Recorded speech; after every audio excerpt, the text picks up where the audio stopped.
memasuki pembicara kedua, itu adalah saya sendiri. Mungkin sebelumnya saya share dulu, saya share screen dulu.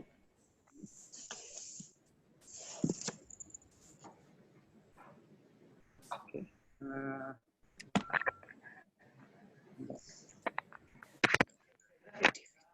Ya, kita tes dulu aja ya sebelum saya mulai. Sudah jelas screen-nya? Jelas, Pak. Jelas, Pak. Yes. Assalamualaikum warahmatullahi wabarakatuh. Sebenarnya perkenalkan, saya Teguh Budi Prayitno. Ini adalah rekan saya, yaitu Pak Hadi Nasbi. Kami dari Departemen Fisika Universitas Negeri Jakarta akan mencoba untuk memberikan sebuah pembelajaran sederhana mengenai konsep teori relativitas umum. Sebelumnya sudah ada yang pernah dengar belum tentang ini, teori ini? Ini dari Einstein ya, teori relativitas umum. Ini mungkin agak sedikit berat, tapi di sini kami akan mencoba untuk memberikan gambaran yang sederhana sekali sehingga dapat dimengerti. Gitu. Sebelumnya sudah ada yang pernah dengar tidak tentang teori ini? Ya. Sudah, oke. Nanti kalau ada yang ditanyakan ketika presentasi silakan saja di chat saja, nanti akan dijawab. Oke, ini adalah outline-nya. Di sini pendahuluannya adalah tentang, saya akan coba untuk mereview tentang teorinya Newton tentang gravitasi. Kemudian saya akan mencoba untuk memberikan gambaran sedikit tentang bagaimana sih sejarah munculnya teori relativitas umum ini. Kemudian apa yang diprediksikan oleh teori ini. Kemudian di bagian kedua, saya akan mencoba untuk menjelaskan tentang teori dasarnya. Dan baru ke yang ketiga, kita akan lihat tentang pembelajaran sederhana tentang konsep gaya tarik gravitasi menurut teori relativitas umum. Kemudian pembelokan cahaya, dan juga ada yang namanya lubang hitam. Dan materi ini akan ditutup dengan kesimpulan. Oke, pendahuluan kita akan mereview kembali tentang konsep teorinya gravitasi Newton. Jadi menurut Newton, mungkin adik-adik bisa ingat kembali ya, kalau ada dua benda terpisah, taruhlah ini di sini, maka akan terjadi tarik-menarik di sini. Gaya tarik-menarik yang adik-adik sudah tahu rumusnya tentunya G M1 M2 per R kuadrat, sudah tahu tentunya ini adalah jarak di sini ya. Nah, ini adalah konsep dari teori gravitasinya Newton. Nah, kemudian pertanyaannya, kalau misalkan saya ada benda kecil di sini, ini ada bumi, kan menurut sebelumnya itu kan kalau nggak salah, dua-duanya mendapatkan gaya yang sama. Tapi pertanyaannya adalah, kenapa kok justru benda itu justru lebih tertarik ke bumi? Kenapa nggak bumi itu tertarik ke benda sini? Gitu. Contoh yang paling mudah adalah kalau kita melempar benda, kita lempar, nah itu selalu menuju bumi kembali, alias jatuh kembali. Tapi nggak sebaliknya, bumi yang menuju benda. Nah, ini mungkin menjadi suatu teka-teki zaman dulu ya. Ini kita bicara tentang zaman dulu, seperti ini. Jadi yang saat ini oke, benda menuju ke bumi, tapi yang ini nggak berlaku. Padahal dua-duanya harusnya terjadi gaya tarik-menarik yang besar gayanya sama. Nah, kemudian Newton dengan hukumnya itu bisa menjelaskan fenomena ini. Menjawab yaitu bahwa hukum dua Newton atau hukum kelembaban adalah benda yang masanya lebih berat itu lebih sukar bergerak dibandingkan dengan massa dengan benda yang masanya lebih ringan. Jadi artinya ketika ada benda kecil dan benda besar, maka yang benda kecil inilah yang tertarik. Sedangkan benda besar itu karena bendanya itu berat, maka dia lebih sukar untuk menuju ke benda kecil. Jadi oleh sebab itulah menurut Newton, setiap benda yang kalau perbedaan masanya itu besar sekali, maka yang lebih kecil itulah yang akan selalu menuju ke benda yang lebih besar. Itu adalah konsep teorinya gravitasi Newton. Oke. Nah, sekarang ada pertanyaan. Sekarang kita tinjau tentang gerak tata surya misalnya. Di sini ada matahari. Ini ada matahari di M di sini. Ini ada planet. Nah, ini adalah gerak planet mengelilingi seperti ini. Dan adik-adik juga tentunya sudah pernah belajar juga bahwa gerak planet ini, mengelilingi matahari ini, itu mengikuti hukum 1, 2, 3-nya Kepler di situ. Tetapi di sini yang akan saya garis bawahi adalah bahwa orbit lintasan planet, maaf ini planet harusnya bukan planet, ternyata dia tidak sembarang, tetapi berbentuk elips dengan matahari ada di titik apinya, yaitu di M di sini nih. Ini M-nya matahari, P-nya planet. Jadi dia geraknya adalah gerak seperti elips di sini dia. Muter ke sini. Kenapa kok nggak berbentuk misalnya lingkaran gitu? Atau berbentuk misalnya ya menjauh saja, tidak usah berbentuk kayak begini gitu. Nah, dari sini Newton juga bisa menjawab. Nah, ini adalah pikirannya, kenapa bisa begini? Newton lagi-lagi menjawab. Yang pertama menurut dia, benda di sini itu tidak boleh diam. Kenapa? Kalau dia diam, maka akan tertarik ke sini. Jadi planet-planet itu kenapa? Karena massa matahari itu jauh lebih besar ketimbang massa planet. Artinya kalau planet itu diam, maka dia akan tertarik. Begitu pula kalau planet itu bergerak lurus ke sana misalnya. Ini tetap akan tertarik juga. Ini mirip dengan kasus gerak jatuh bebas. Jadi ketika benda itu dilempar ke atas ke sini, dia lurus, maka dia akan tertarik ke sini dia. Seperti itu. Jadi kata Newton menurut dia planet kalau dia tidak ingin jatuh ke dalam matahari, maka dia harus bergerak berputar mengelilingi matahari. Dan nanti menurut teori Newton dapat dibuktikan bahwa nanti lintasannya itu berbentuk elips. Jadi ini Newton sudah istilahnya dia itu sudah berhasil memprediksikan semua gejala-gejala alam gitu.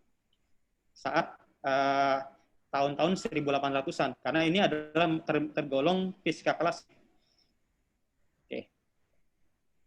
Nah, lalu bagaimana tentang munculnya sejarah teori relativitas umum? Nanti ada yang namanya tahun 1900-an itu diamati oleh para astronom bahwa adanya ketidakakuratan perhitungan perihelion planet Merkurius. Apa sih perihelion ini? Ini sudah pernah dibahas. Jadi di sini tentunya ketika suatu planet ini diambil planet Merkurius, kenapa? Karena planet ini adalah planet yang paling dekat dengan matahari. Dan ini nanti diamati bahwa gerak planetnya itu adalah elips yang berpindah-pindah. Jadi misalnya seperti ini, misalkan seperti ini, kemudian dia pindah seperti ini, pindah lagi dan sebagainya. Nanti gerak pindahnya ini ketika diramalkan oleh hasil pengamatan dengan dibandingkan dengan teorinya Newton itu ada perbedaan sebesar 1,5 derajat di situ. Nah, seperti itu. Nah, ini teorinya Newton tidak berhasil menjelaskan kenapa kok bisa ada perbedaan ini.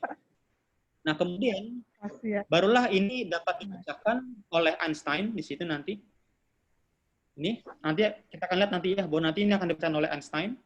Tapi sebelumnya saya akan mencoba untuk membuat perbandingan dulu antara teorinya Newton dengan teori relativitas. Ini saya ambil aja yang umum dulu di sini. Yang pertama, teorinya Newton mengatakan bahwa waktu adalah fungsi ruang. Jadi kalau adik-adik lihat bahwa kalau belajar tentang hukum Newton itu pasti posisinya bergantung pada waktu, benar tidak? Coba silakan lihat lagi, kecepatan bergantung waktu dan sebagainya. Tapi menurut teorinya Einstein tidak, ruang dan waktu adalah besar yang saling terpisah. Jadi ruang tidak mempengaruhi waktu, waktu juga tidak mempengaruhi ruang, dia terpisah. Yang kedua adalah waktu itu bersifat mutlak atau absolut. Sedangkan Einstein mengatakan waktu bersifat relatif. Yang ketiga, akibat dari waktu bersifat mutlak ini, bahwa kecepatan benda dapat tak hingga. Tak hingga itu artinya besar sekali, dan dia tidak ada batasnya. Dan dia dapat melebihi kecepatan cahaya. Menurut Einstein tidak, bahwa kecepatan benda maksimum adalah kecepatan cahaya. Nah, akibat dari adanya perbedaan ini, maka implikasinya untuk teori Newton, semua interaksi di alam dapat berlangsung seketika. Artinya misalnya begini, kalau saya bilang A, maka katakanlah di telepon gitu, maka orang yang berjarak ratusan kilo dari sana itu langsung mendengar A saat itu juga. Sedang menurut Einstein tidak, dia butuh waktu. Walaupun misalkan waktunya 0,0 sekian detik, tapi dia butuh waktu antara dari ketika sumber itu bicara sampai dia itu tiba di pendengar, dia tetap butuh waktu. Ini adalah salah satu implikasinya. Nah, lalu apa perbedaan antara dua teori ini? Ingat, teori relativitas itu ada dua, ada yang khusus, ada yang umum. Yang kita bahas adalah yang umum nantinya. Tapi sebelum masuk ke umum, kita akan lihat dulu tentang perbedaannya. Pertama, menurut ini, teori relativitas khusus, bahwa hukum fisika selalu berlaku sama untuk semua pengamatan yang diam atau bergerak dengan kecepatan tetap. Ini adalah dalil dari hukum Newton. Tapi menurut Einstein tidak. dibilang ini harus diperluas. Itu tidak hanya untuk pengamat yang diam ataupun bergerak dengan kecepatan tetap, tapi juga untuk pengamat yang teorinya realitas umum ini itu mencakup semua besar-besaran umum. Makanya diperumum yaitu untuk kasus hukum 1 Newton dan hukum 2 Newton. Dan yang kedua, persamaan gerak dalam relativitas khusus dapat digambarkan oleh geometri ruang datar. Sedangkan untuk yang Einstein, untuk yang umum, persamaan gerak ini dideskripsikan oleh geometri ruang waktu lengkung. Jadi artinya geometrinya itu, gambarannya itu adalah suatu ruang waktu yang bentuknya itu melengkung. Sama seperti permukaan bola dan sebagainya. Nah, sekarang kita akan lihat, apa sih perbedaan antara waktu datar dan lengkung? Jadi gambarannya gampang saja. Kalau ada kertasnya didiemin aja, gini nih, saya ambil satu dimensi saja ya. Lurus kertasnya, maka jarak terpendek dari ruang waktu datar ya tentunya berupa garis lurus dari P ke Q. Nah, arah kecepatannya ini konstan. Jadi kalau misalkan ada benda bergerak dengan kecepatan tetap, ingat kecepatan itu besaran vektor dan arahnya selalu sama. Berarti kalau gitu, untuk kasus mengatakan bahwa benda ini akan bergerak dengan jarak terpendek adalah berupa garis lurus. Sekarang kalau saya lengkungkan dari satu dimensi, saya lengkungkan jadi begini ya. Maka tentunya logikanya jarak terpendeknya sekarang bukan lagi garis lurus, melainkan berupa garis lengkung seperti ini. Dan apa implikasinya? Implikasinya adalah ketika benda ini jatuh nih, lihat ini, betul kecepatannya konstan, tapi ingat arahnya beda. Jadi kalau di sini arahnya ke sini, lurus. Kalau ke sini arahnya ke bawah, ke sini. Berarti kalau gitu kecepatannya berubah-ubah dong seperti itu. Maka dengan demikian berarti jadi artinya bahwa benda ini sekarang bukan lagi mengalami kecepatan konstan, melainkan dipercepat kalau begitu. Karena walaupun besarnya sama, tapi arahnya berubah. Ingat bahwa kecepatan itu merupakan besaran vektor. Sehingga kalau begitu, bahwa untuk kasus waktu lengkung itu adalah manifestasi dari suatu benda dipercepat seperti itu. Oke, nah yang diprediksikan oleh teorinya Einstein yang tentang relativitas umum adalah bahwa adanya pembelokan cahaya bintang yang mendekati matahari, dan yang kedua adalah kemunculan yang namanya lubang hitam. Oke, sekarang kita akan lihat lagi bagaimana dia pembelokan cahaya bintang ini. Ini sebenarnya fakta atau fiksi sebenarnya. Ini yang apa namanya yang dahulu itu orang mengatakan bahwa ini kayaknya nggak masuk di akal. Jadi di sini butuh pembuktian. Nah, orang yang membuktikan pertama kali, nanti kita akan lihat nanti di sini, itu biasanya nanti dibuktikan oleh orang-orang astronomi karena mereka berkecimpung dalam bidang pengamatan bintang. Tapi sebenarnya kita akan lihat dulu untuk teori dasarnya. Jadi tadi sudah dibahas bahwa hukum fisika selalu sama untuk semua pengamat ya. Ini tadi sudah. Nah, kemudian di sini yang nomor 2. Nah, ini kalau tadi Newton mengatakan bahwa gaya gravitasi terjadi akibat adanya dua benda yang saling terpisah lalu dia tarik menarik. Tapi yang ini enggak, menurut Einstein bahwa gaya gravitasi ini dikarenakan adanya ruang waktu yang melengkung. Jadi seperti ini gambarannya yang tadi itu. Nah, ini. Tadi kita sudah katakan bahwa akibat adanya lengkungan ini, maka benda yang tadinya bergerak dengan kecepatan konstan menjadi dipercepat. Nah, jadi menurut Newton bahwa gravitasi ini, percepatan gravitasi atau gaya gravitasi ini diakibatkan adanya ruang waktu yang melengkung. Lalu lengkungannya kenapa sih dia disebut melengkung? Karena adanya yang namanya penyebaran materi atau energi. Jadi kalau ada materi atau ada benda, maka bendanya adalah yang hayal, tapi nanti dapat dibuktikan bahwa dia itu ada gitu. Ya memang aneh memang di sini memang kita nggak bisa melihat secara apa ya istilahnya secara langsung, tapi wujudnya sebenarnya ada, tapi nggak kelihatan sama seperti elektron. Elektron itu fenomenanya ada, tapi nggak pernah ada yang bisa melihat. Nah seperti itu kira-kira. Nah contohnya seperti ini. Jadi kalau ini misalkan selembar karet, jadi ini gampang dibuat percobaannya. Karet atau misalnya selembar kain tipis ya, kain tipis.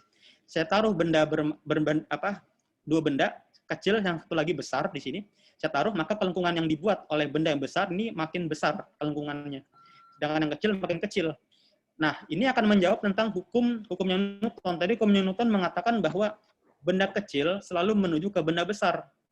Nah, ini juga bisa. Einstein kemudian memberikan argumen kenapa benda kecil selalu ke benda besar, karena lengkungan yang dibuat benda besar itu jauh lebih besar. Jadi artinya, bayangkan nomor A di sini, mula-mula dia lengkungannya seperti ini, yang kecil, maka ketika dia didiamkan, maka otomatis karena dia lengkungannya kecil, maka dia akan mengikuti kemampuan yang besar, sehingga nanti dia otomatis yang kecil seperti ini.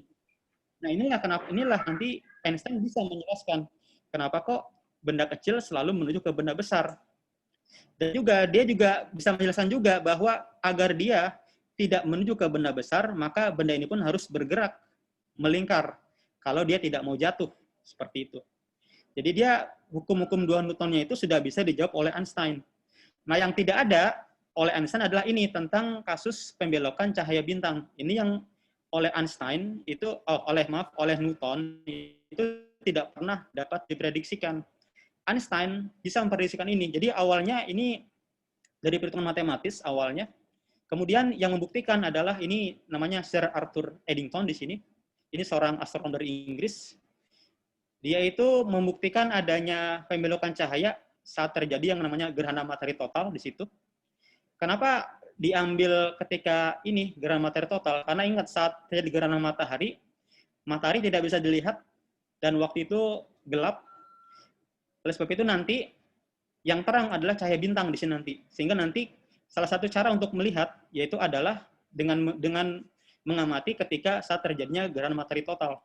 Dan dia melihat nantinya, dia mengamati dengan suatu plat di situ. Ini mungkin agak detailnya, silakan nanti bisa dibaca di sejarahnya nanti. Dia mengamati dari ada dua plat yang dibandingkan, dan ternyata itu masing-masing jejak yang diberikan oleh plat filmnya itu berbeda, sehingga dia berani mengatakan bahwa terjadi pembelokan cahaya bintang ketika dia menuju matahari. Jadi gambarannya seperti ini gambarannya. Jadi kalau matahari memberikan suatu lengkungan yang besar seperti ini coba aja kita anggap ada cahaya di cahaya. Jadi cahaya itu dia lintasannya itu akan melalui lintasan garis lengkung. Jadi otomatis dia begini.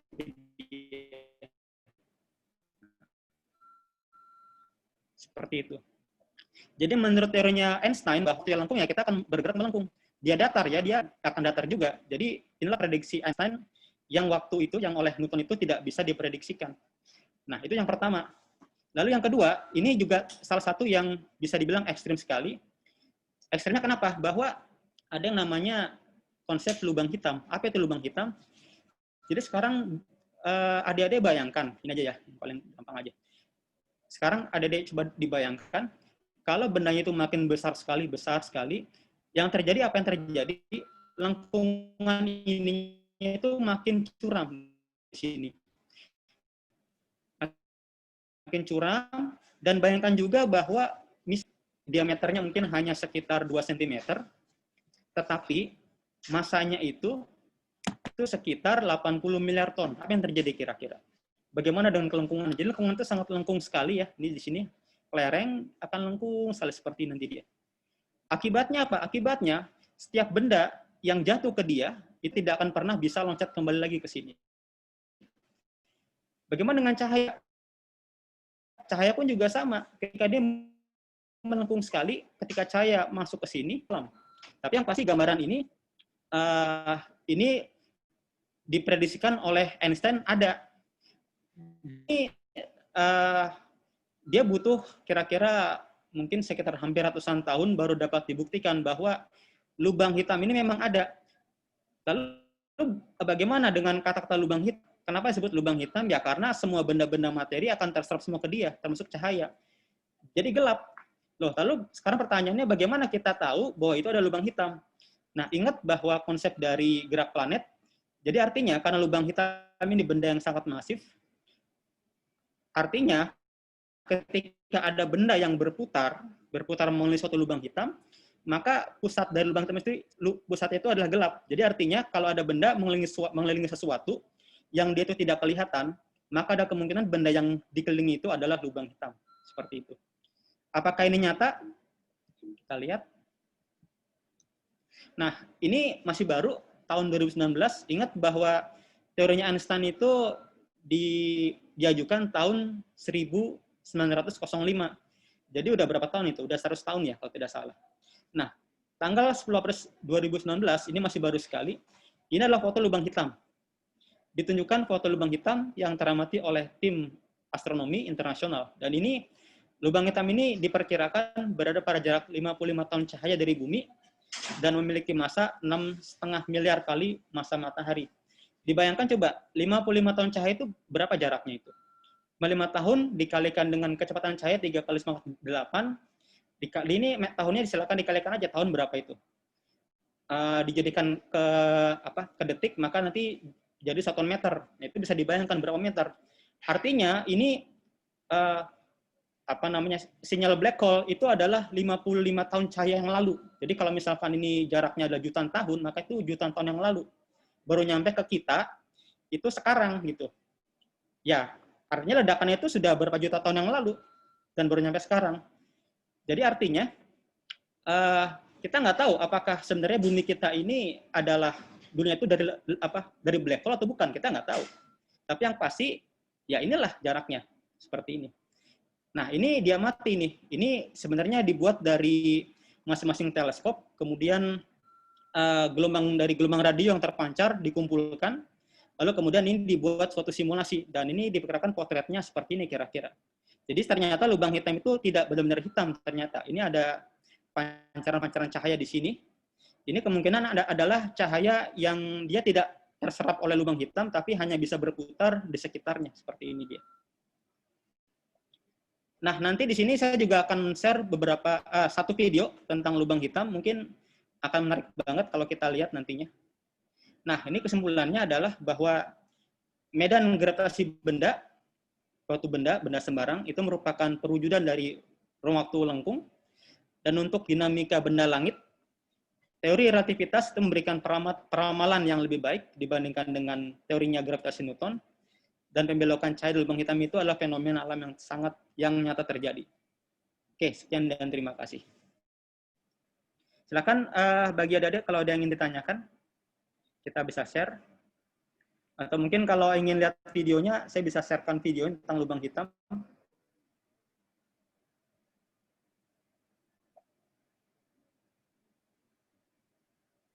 Silakan jika ini ada yang ditanyakan.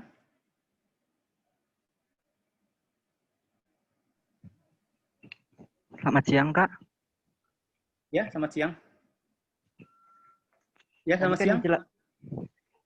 Nama saya Indra dari SMA 1 Lewiliang. Tadi kan dijelaskan bahwa teori relativitas itu apa sih namanya? Persamaannya mutlak. Tapi kenapa saat kumparan mendekati magnet menghasilkan listrik tapi persamaannya ini? Lalu yang kedua, kumparan mendekati magnet tapi persamaannya ini. Kenapa harus ada dua persamaan gitu? Padahal itu kan fenomena yang sama. Maaf.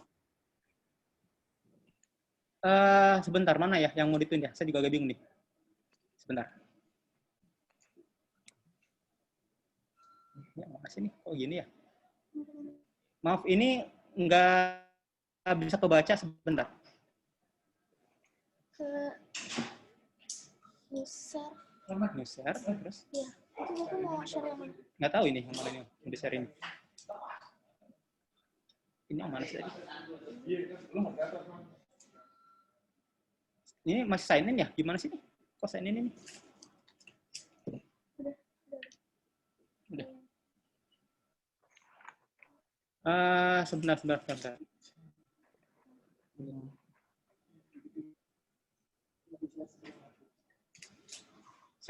Ini agak bingung nih yang share-nya ini. Ini udah di software aja ya? Oke, ini kali. Oke, maaf. Silakan tadi pertanyaannya. Aduh. Bentar, Kak. Silakan tadi gimana tadi pertanyaannya? Tadi tentang kumparan Tadi bagaimana? kan dijelaskan hukum alam itu universal. Nah, misalkan ada satu fenomena magnet mendekati kumparan menghasilkan listrik, tapi persamaannya ini. Yang kedua, itu kumparan mendekati magnet, tapi persamaannya beda lagi. Itu kan suatu fenomena yang sama, kenapa harus ada dua persamaan?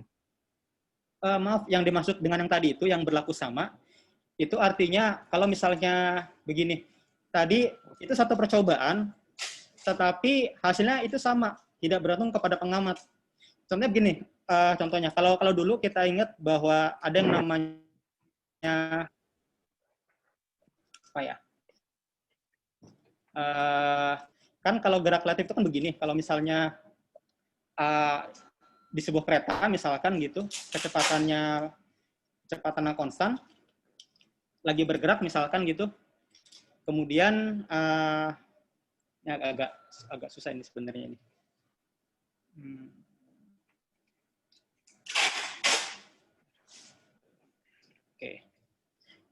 Oke, sebentar. Karena agak susah ini.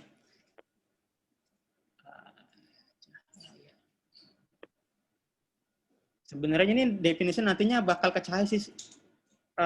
Sebenarnya bukan. Jadi sebenarnya ini satu fenomena. Fenomenanya itu fenomena yang sama dan diamati oleh pengamat yang pengamatnya itu berbeda, tapi hasilnya sama hasilnya gitu. Jadi artinya kalau misalkan ada kasus yang tadi, misalnya tadi ada kumparan, kemudian dia menghasilkan listrik, maka di satu pengamat, maka pengamat yang lain, entah pengamat itu bergerak dipercepat ataupun enggak, itu mengalami listrik yang sama juga gitu, maksudnya seperti itu. Jadi konsep yang paling mudah dipahami adalah begini. Kalau misalnya satu pengamat yang diam misalkan, dia melihat sebuah cahaya dengan kecepatan 3 kali 10⁸,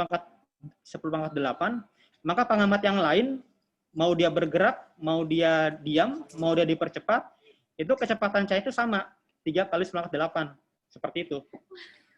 Nah, itu nanti efeknya, bahwa nanti ada beberapa, jadi ingat ya, bahwa nanti yang dimaksud it-nya itu, bahwa nanti akibat dari ini, nanti ada beberapa tentang fenomena, mungkin pernah dengar ya, misalkan kayak panjangnya kok tiba-tiba ada yang lebih panjang gitu. Ada yang namanya dilatasi waktu dan sebagainya. Jadi sebenarnya yang dimaksud dengan ini itu tentang kecepatan cahaya sebenarnya. Jadi yang dimaksud dengan kata-kata yang tadi itu, inersial, semua hukum fisika berlaku sama, itu sebenarnya nanti mengacunya kepada fenomena dari suatu cahaya sebetulnya. Tetapi nanti pengamatan yang diamati, jadi misalkan kayak dilatasi panjang dan dilatasi waktu itu bisa berbeda, tapi cahaya itu selalu sama gitu. Jadi yang tadi itu yang dikatakan dengan kumparan, dan itu dua percobaan yang berbeda. Maka hasilnya juga pasti beda hasilnya. Jadi yang dimaksud ini sebenarnya satu percobaan dilihat oleh 2 pengamat atau 3 pengamat yang berbeda. Maka dia harusnya menghasilkan hasil yang sama, seperti itu. Ya mungkin agak sedikit bingung ya, agak rancu memang. Tapi ya teori ini memang istilahnya mungkin agak sedikit membingungkan mungkin, karena untuk mempelajari ini memang ya mungkin agak sangat sulit. Oke, silakan. Ada yang mau ditanyakan lagi?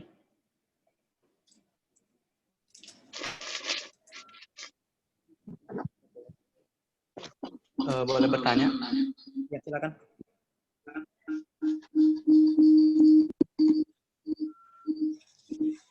Maaf ya. Silakan, maaf. Berkedengaran? Silakan. Untuk yang tadi kan apa sih namanya tentang lingkungan.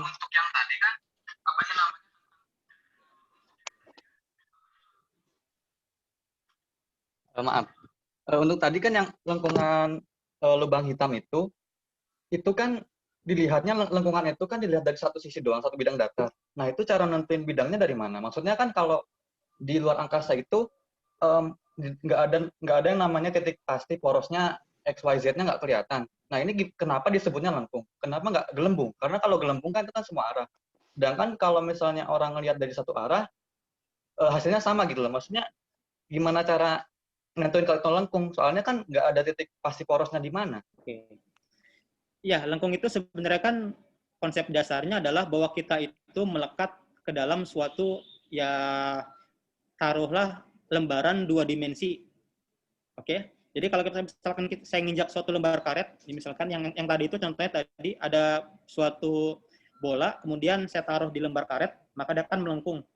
Jadi konsep dasar dari teorinya ini, kita itu nempel dalam suatu ruang waktu yang berupa lembaran karet.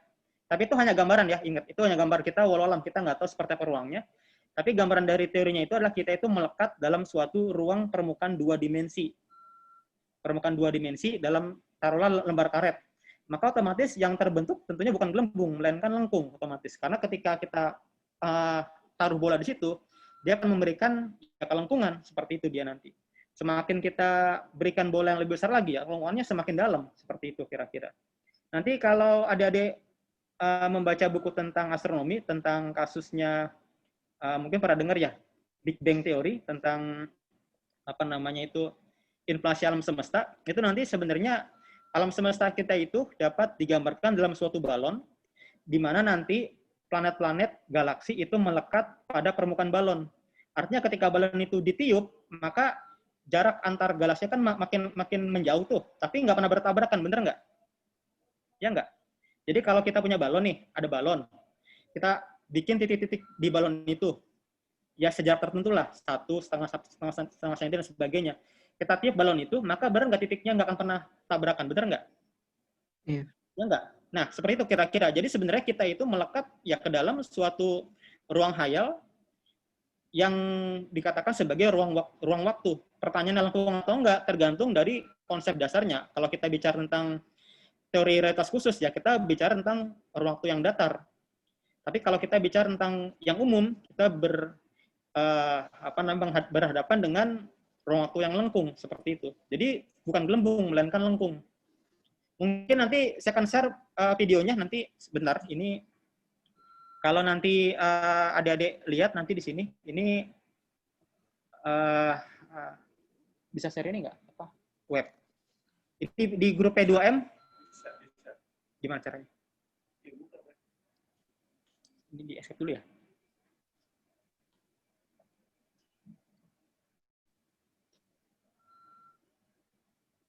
Oh, ini ya. Oke, ini sudah kebaca belum ini? Yang tadi stop share. Ini. Stop share.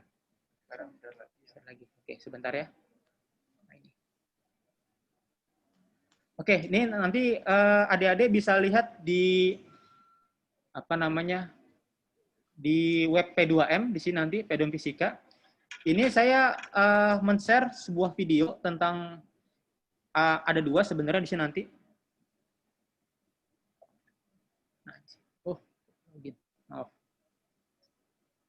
Oke, di sini ya. Ini yang tadi ini adalah yang saya terangkan tadi PPT-nya. Ini ada tentang video tentang penjelasan singkat lubang hitam. Ini saya taruh di Google Drive karena kebetulan ini filenya besar, maka saya hanya memberikan linknya saja. Nanti adik-adik bisa melihat di Google Drive. Sebenarnya juga ada juga di YouTube nanti. Nanti adik-adik mungkin akan lebih jelas nanti bagaimana lubang hitam itu proses seperti apa gitu, dan bagaimana dia itu menyerap tentang ininya gitu. Gimana panitia? Udah mau selesai?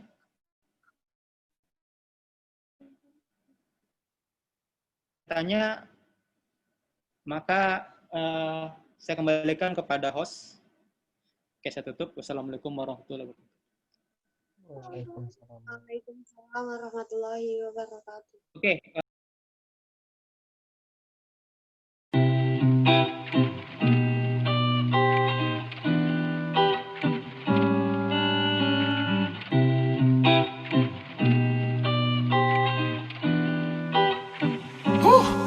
Yeah.